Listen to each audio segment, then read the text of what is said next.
Okay, good. So why don't we start off? Why don't each of you introduce yourselves, where you're from, what your post is, and kind of your what you do in your particular district. Stacey, why don't we start with you? Okay. I'm Stacey Buckalew. I'm the director of CTLS academics for Cobb County Schools. I've been here for about 8 years, but in education for 28 years. I started out as Meagan's position, actually, as a supervisor of digital transformation. And in my department, we oversee the CTLS, which is our Cobb teaching and learning system, which is our own homegrown version of a learning management system. So we oversee that. And also we do learning resources. So we either adopt or create content for the entire school district. So currently we are creating our math content for K-12. We're looking at ELA next as to what we're going to do, but those are the two departments that I work with. Okay, awesome. And then Meagan, why don't you go next since you're kind of co-parts? Sure, absolutely. So Stacey spoke to the department. My personal background, I was a classroom teacher and then became a technology specialist, worked in our district, kind of providing some coaching and mentorship with teachers in the district, and now work with Stacey in the Department of Digital Transformation. Awesome. And then Diane? Okay, so I'm Diane Tidwell, and I'm the Director of Digital Learning in Tomball ISD.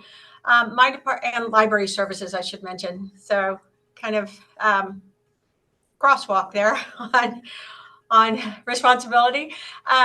But we really provide all the resources, vet, review, resources teachers use in the classroom, responsible for all the professional development on all of those resources, as well as the technology, panels, things like that we have in our classroom. We're also in charge of our blended learning strategic plan for implementation. So, and lots of other things that kind of go along and with that, as well as AI is one of our responsibilities for professional learning, designing those policies that we're working on for the implementation of AI. Awesome. Okay, good. If I can figure out how to, oh, there it is. Come back. All right. I'm looking for the arrow just to show your, there we go. So Diane, here's your certificate, and you're receiving it for providing student and staff tech help desks, digital resources and framework systems, and inclusion of parents in access and input. Oh, yay, Tomball. Exactly.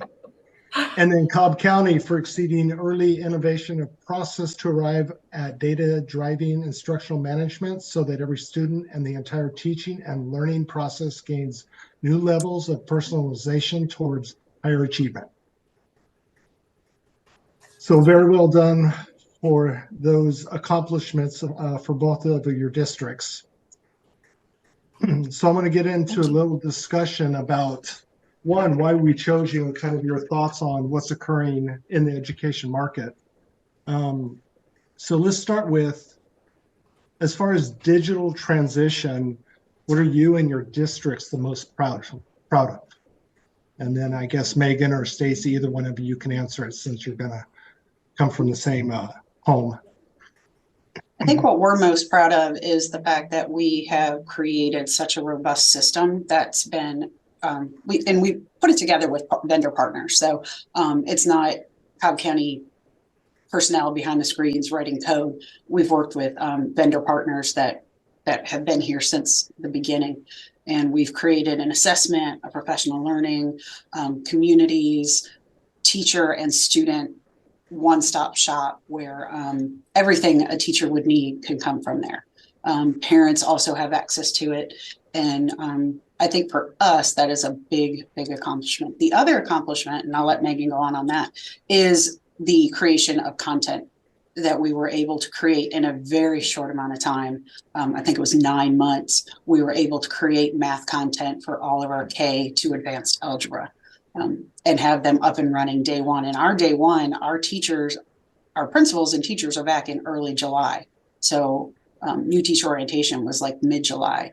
So we started in January, and by July, so it's actually 7 months to have that content ready to go. And then we use teacher feedback to enhance it. So that's what we're doing right now. So all the teacher feedback that we're getting is enhancing the math content for version 2.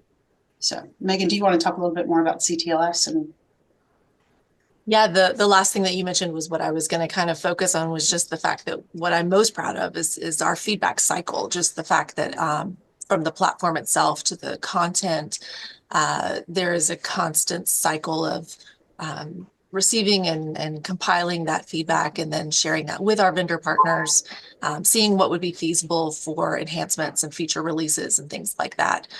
So, our hope, and we think it's true, the teachers really feel like they have some investment in the process and in the end result product as well. Awesome. And then Stacey, you want to add anything to that? no, and I think big kudos out to our superintendent. This is his priority. This is his baby. He's been here, and it's unusual. He's been here for 13 years as our assistant sup, or our superintendent, but he's been here since 2004. So Wow. that priority has been consistent. We have 3 priorities for the district, and everything follows that. So we're not turning over vision every 3 years. So for us, that allows us to continue to grow and sustain what it is that we do, because we have that support and that stability of our superintendent. Yeah, that's great, because without the foundation, you just kind of backstep and then try and move forward, and backstep and move forward. And then, so you guys are constantly just one foot in front of the other. That's awesome. Okay, so let's look at this. Future-wise, what are the priorities in your districts? Like, where are you guys focusing, and where do you really want to head? Our priorities are always, we don't want to be on the bleeding edge, but we want to be on the cutting edge. Mm-hmm. So we want to make sure that we're not behind, but we're not the first ones out there. So like AI, we've already built our AI policies, and of course we'll have to redo those. But we got in there as soon as AI came out in November last year. We were in there creating and making sure that we had some sort of policy. We wanted to harness it for good and not evil. So we didn't want to stop innovation, but we did want to put some parameters around it. And now the state is also doing that. So we'll have to tweak based on that. It's always at the forefront is our students. So what is best for our students? Our platform for our students was built during COVID. Originally, we just wanted to get students and teachers face-to-face, and for students to be able to submit assignments, because we didn't have a Google Classroom. We didn't have a Schoology or anything like that. Students were going to every platform, teachers were going to every platform. So that was a goal of ours. So March 17th until the first day of school in August, we built that platform. And then we just continue to build, as Meagan says, on that feedback, the feedback from parents, from stakeholders, from students. So to make that system robust, our assessment platform, right now we're working on building our own, like a quick assessment and portfolios, because portfolios are huge for students. So it's always making sure that we're providing to our teachers everything that they need.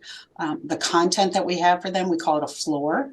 So if you utilize the content that has been created in Cobb County, your students should not fall through the cracks in the floor. You can always add to it. You could always, juggle with it. But if you use what we give you, then you could, all your students should be able to sustain. Awesome. Meagan, is there anything you want to add? No, I don't think so. Okay, cool. Well, thanks for that. Diane, how about you? I think in the future, we're really working on actually in the next month or so, we'll be working on a new strategic plan. And I think within there, the focus of the strategic plan will be on innovation and instruction. So I think it's a good starting point for those conversations. We've done a lot of refining and refinement work. We started Schoology during the pandemic. So it was, a madhouse, everybody panic, hurry. And so I think now we've kind of been able to refine that work, what goes in there, building that, integrating those pieces and the other digital resources that we use into one system. I think it's really helpful for teachers and important for teachers as well to know where to go. I think, when we're talking about is refining our blended learning strategic plan, that is really around 5 pillars. So we focus on data-driven instruction, personalized learning, rigor, student agency, and relationships. So I think those 5 and really refining that work, moving that and extending it to all of our grade levels will go a long way in improving that instruction and especially student achievement. Awesome. I like all that. That's really, I think, because you two are so district-wise forward thinking and really looking at like, one, what's worked and keeping that really as a basis and then building from that and really just making it better for the teachers, for the students, for all the administrators. That's very well done on all your parts.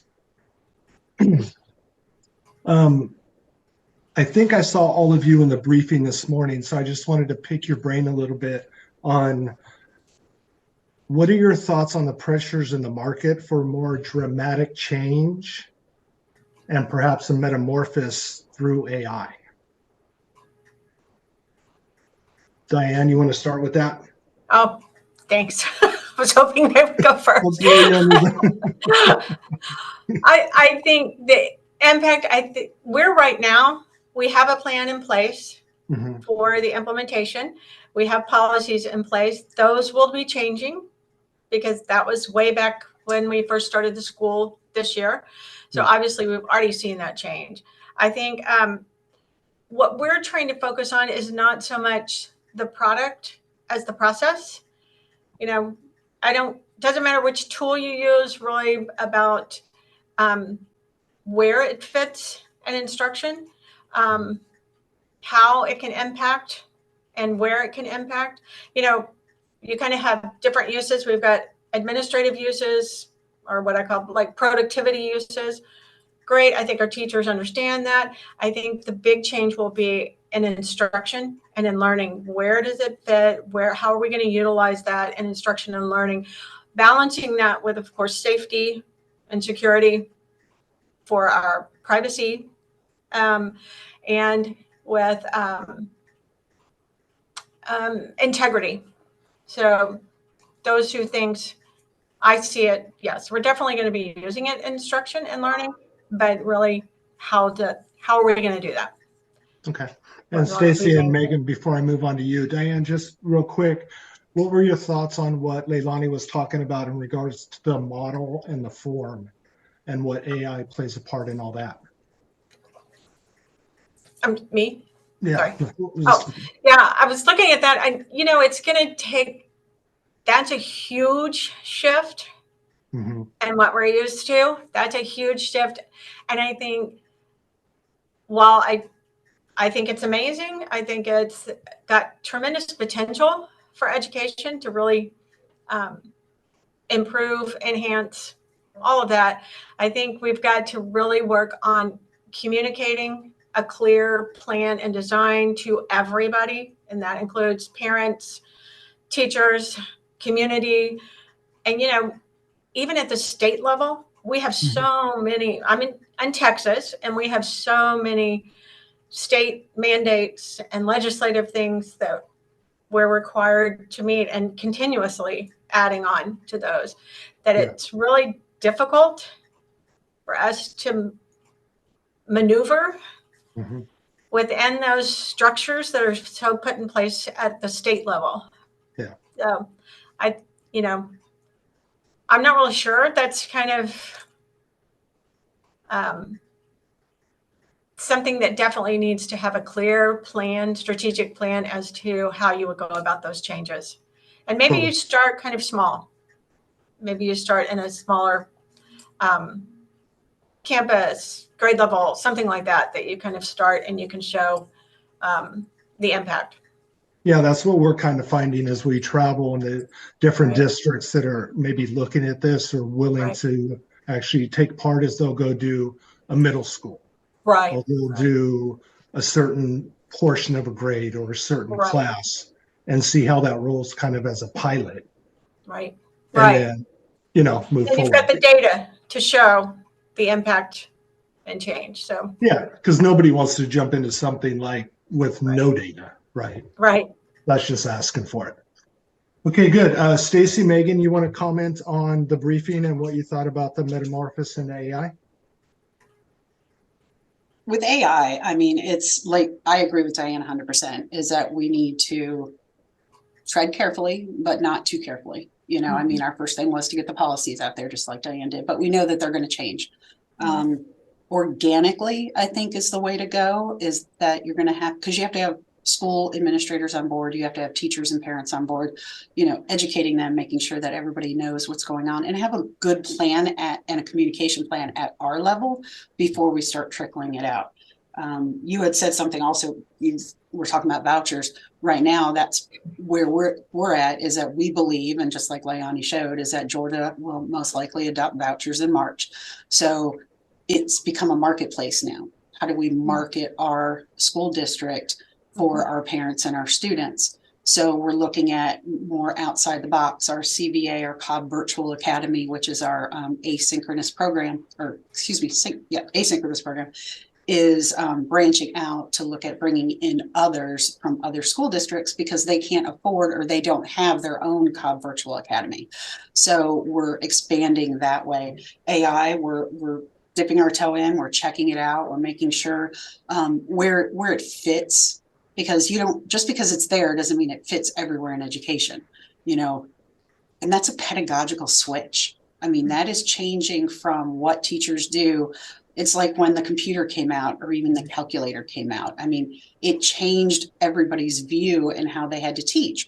So we need to find out how to teach or change how we teach before we start saying, hey, AI is going to do everything for us. It was amazing. We went to a conference earlier in the year, and there were people there from Coke and Home Depot, and they were behind where we were in education, which was interesting. So I do know that we're not all the way out there, but we're not all the way in the back either. We didn't stick our heads in the sand. Meagan, you want to add anything? Nothing major. I think your comments about the pedagogical shift, that's what is forefront of my mind. Just that, naturally there's going to be a level of fear and uncertainty on the parts of all of our stakeholders, teachers included. And a lot of that comes from just not knowing what this does to my role, what this does to, as a teacher, what does this do to how I instruct my teachers, how I assess learning. And there's going to be a lot of training required and professional learning and professional development. So my mind goes to all of those places when I think AI. Great. Thanks, ladies. And Stacey and Meagan, maybe you could comment on the model and form and what AI plays in that. The model and form of? Just in regards to what Leilani spoke in the briefing and what that has to do with the metamorphosis of schooling. I have to be honest, I am so in the weeds with what I'm in that I haven't been able to even think that far ahead yet. So I do have to be honest. Meagan, do you have? Yeah, no, I agree. Hearing Leilani talk about it is it's exciting. It's a dream. Yeah, it feels very, very still far away. And so thinking about the possibilities is exciting though. Cool. Well, thank you. Leilani, you have any questions for these winners here? Yeah, I don't know if you guys talked about what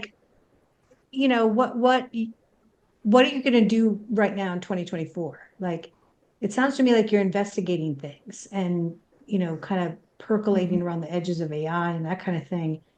What's happening from the top? I mean, are people saying, let's rip the Band-Aid off and do something wild, or what's happening?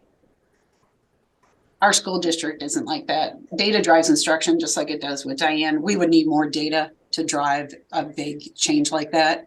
I think, like I said, we're investigating, we're looking, but we're also, surveying our parents and our students to see what they want. We don't want to throw something out there if it's not, or it needs to be organic. You know, if it's not Yeah. organic, it's just you're telling me to do one more thing. Yeah, and hopefully what we just showed you, and we can make sure you guys get the slides, and I know we've talked to others in your district, but I think what's really happening is let me see if I can paraphrase Steve Jobs. He said his job is not to just build what people want only, but to know what they're going to want. Mhm. And that's sort of what we see as our job in learning councils, is to say, here's all of the dynamics. They're all converging. This is the population you're dealing with. This is what they're doing in the outside world. Therefore, this is where this is going. And it may look like something no one's ever seen before.